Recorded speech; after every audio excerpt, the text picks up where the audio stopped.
had no more meetings for the day. So we decided to wait it out. As foretold, 50 minutes later, we had only moved forward about 3 spaces. Then one of the shop assistants saw that the items my friend was holding were not sale items. So she came up to us and asked us to come up to the front of the queue. Now, although we had been waiting for almost an hour, it didn't seem right to me that I would be served before all the people ahead of me in the queue who had also been waiting for ages. Besides, why should we be given special treatment just because our items were full price, as if the others were not paying for their items? So we politely declined and stayed where we were. Soon we were just one place away from the counter, but as the person ahead of us finished and the counter became free, another attendant brought a customer who had just joined the queue from the back all the way from the front and took them up to the counter in front of us. So I spoke up and asked the attendant why she was crossing us in the queue with this customer, and guess what she said? She said, "Sir, this customer has non-sale items." Yep, the same thing that we were unwilling to do to others was being done to us.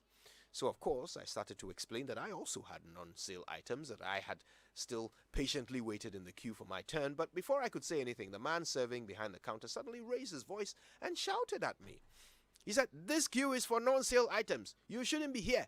Why do you people like causing problems like this? You are lucky we are even serving you in this queue, because you don't belong here."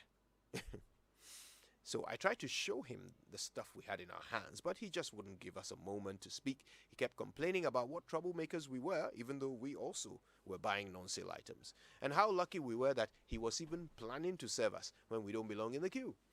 If we didn't want to stand quietly and follow the rules, we should drop our items and leave.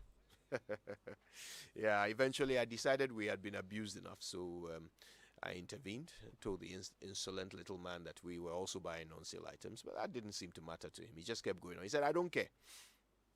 Before I got this job, I was able to feed myself. You can report me if you want. Okay, why am I telling you this? It's because I believe that at some point in our history, when the English language was first introduced to our shores, there was a word that got wrongly translated from day one, and we've all since suffered as a result. The word is service.